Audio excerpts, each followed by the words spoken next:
Hello everyone, I am back in the video lecture. और आज हमने हिप और नी की बेसिकली सेल्फ असिस्टेड मूवमेंट्स को डिस्कस करना है। ठीक है, सबसे पहले हमारे पास हिप की और नी की flexion that is basically done combined. ठीक है, सेल्फ असिस्टेड होती है तो जाहिर सी बात है हिप की मूवमेंट्स ज़रा लोअर एक्सट्रीमिटी की मूवमेंट्स वैसे ही मुश्किल होती है। ठीक है, सो बेसिकली हमारे पास जो मेजर मूवमेंट्स है ना, ओके बिफोर स्टार्टिंग मैं आपको बताती हूँ हमारे पास बेसिक मूवमेंट्स क्या है। ठीक है, एबडक्शन, जब हम स्ट्रेट खड़े हैं ना तो साइड की तरफ जब आपकी लेग जाएगी तो आपके पास एबडक्शन, जब वो वापस आएगी एक नॉर्मल पोजीशन पे तो एडक्शन।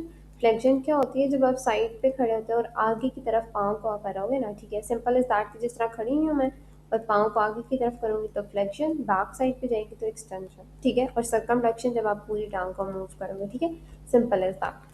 सो अब हमारे पास मेजर जो चीज़ है वो आज हमने डिस्कस करनी है, हिप और नी की combined flexion that is self assisted. ठीक है, अब नी की फ्लेक्शन जैसे आपको नजर आ रही है लेग पे हुई हुई है, ठीक है, 90 डिग्री पे जाके, और आपके पास हिप पे भी फ्लेक्शन हुई हुई है। ठीक है, अब हमारे पास दोनों में अब आपने क्या करना है, अब आपने स्टार्टिंग पोजीशन ये नहीं होगी पेशेंट की। ठीक है, स्टार्टिंग पोजीशन ये होगी कि दोनों बेड के साथ, मतलब आपका पाँव पैर जो है ना वो बेसिकली बेड के साथ, ठीक है, फुट जो है वो बेड के साथ ही लगा रहेगा। ठीक है, फिर आप टॉवल को इस तरह से रैप करोगे और फिर आप अपनी तरफ अपने जितना हो सकता है अपने करीब अपने हेड के टुवर्ड्स हेड लेके आने की कोशिश करते हो, तब हमारे पास होती है self assisted flexion of the hip. ठीक है, मेजरली हिप और नी के दोनों पे।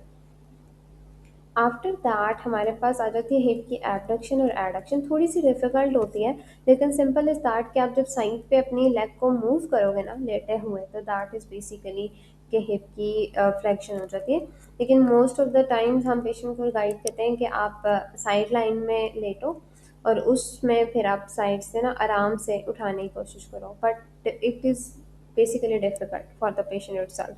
तो हम क्या करते हैं, हिप की एबडक्शन और एडक्शन जो होती है ना वो लाइक डिफिकल्ट होती है पेशेंट के लिए सेल्फ असिस्टेड परफॉर्म करना। ठीक है, ऑफ कोर्स क्योंकि पेशेंट की लोअर एक्सट्रीमिटी जो वीक है उस पर हिप की एबडक्शन एडक्शन मुश्किल होती है ऑलरेडी अगर पेशेंट वीक है तो। ठीक है, सो हम मेजरली इस तरीके से गाइड करते हैं, या तो साइड टू साइड आप मूव करो, ठीक है, सीधे लेटो स्पाइन पोजीशन में और अपनी दोनों टांगों से, या जो आपकी टांग ठीक है ना, ठीक है, उसको फ्लेक्शन में लेके जाओ। स्लाइड से मैं आपको इसकी सिंपल सी एक एग्जांपल बताती हूँ। मतलब जिस पोजीशन में ये पेशेंट है ना, ठीक है, इसी पोजीशन में आप दोनों टांगों को मोड़ के रखो, जैसे हम बेसिकली जब हम लोग बैक पे क्या करवाते हो, आप ब्रिजिंग करवाते हो ना, सेम लाइक दैट आप दोनों टांगों को मोड़ो।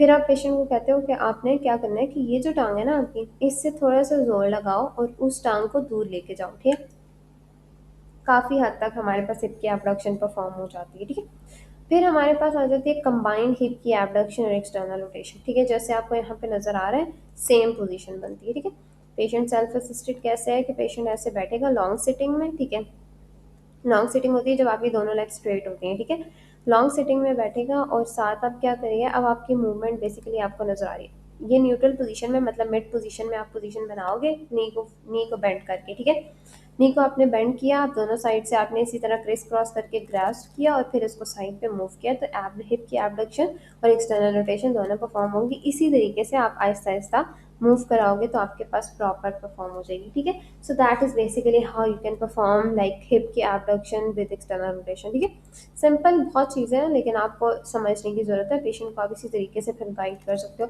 खुद समझ जाओगे तो पेशेंट को गाइड करना ही ज़रूरत है। ठीक है, तो थैंक्स फॉर वॉचिंग। अगर कोई चीज़ समझ तो कमेंट सेक्शन में पूछ सकते हो, फिर नेक्स्ट लेक्चर में हम एंकल एंड टोज को डिस्कस करेंगे। Bye bye.